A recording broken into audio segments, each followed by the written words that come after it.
As of 2023, a Google search through your web browser will show Bernard Arnault as the richest man in the world, followed closely by Tesla's CEO, Elon Musk.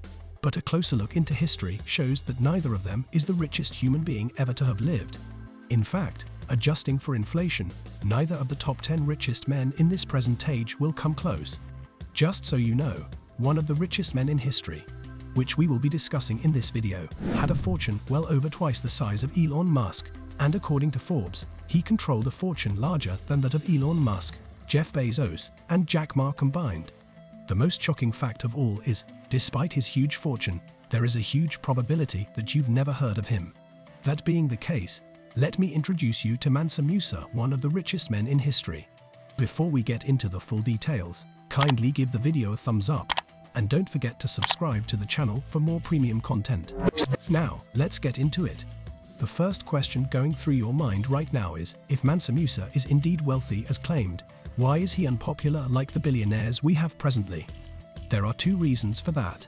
First, he was born almost 750 years ago, and second, he was the Sultan of the Mali Empire, an African country.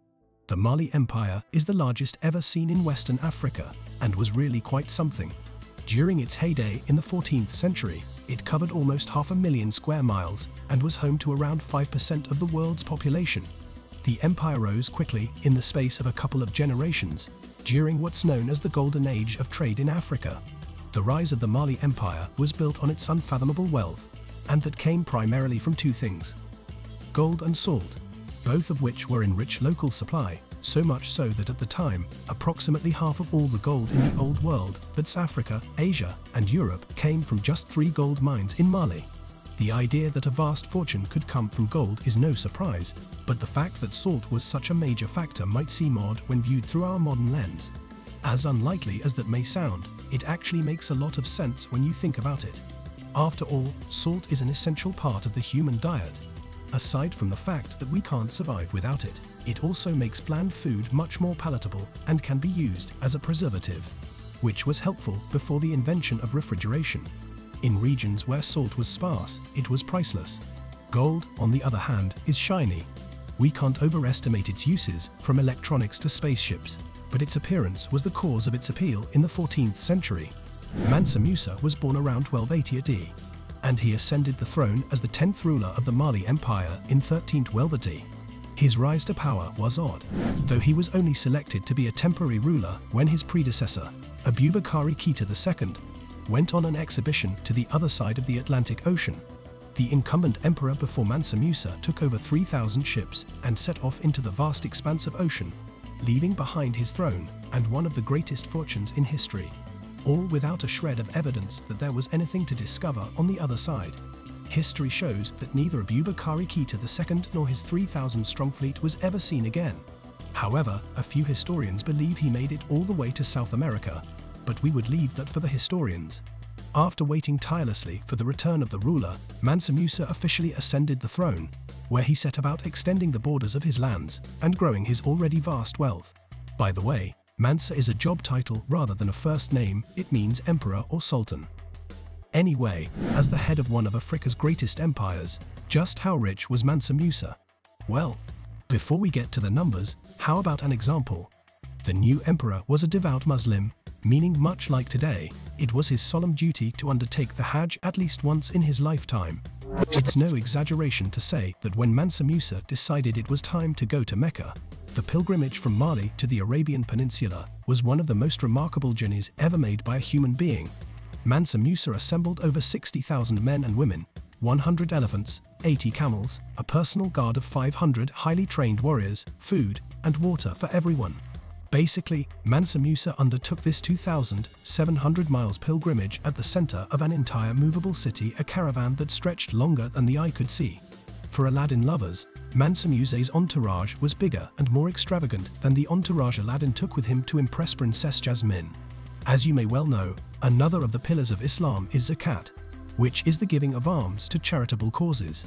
Mansa Musa didn't just travel with guards and animals. He also took gold and salt. Mansa Musa didn't take all the gold and salt for himself. He planned on giving it all away.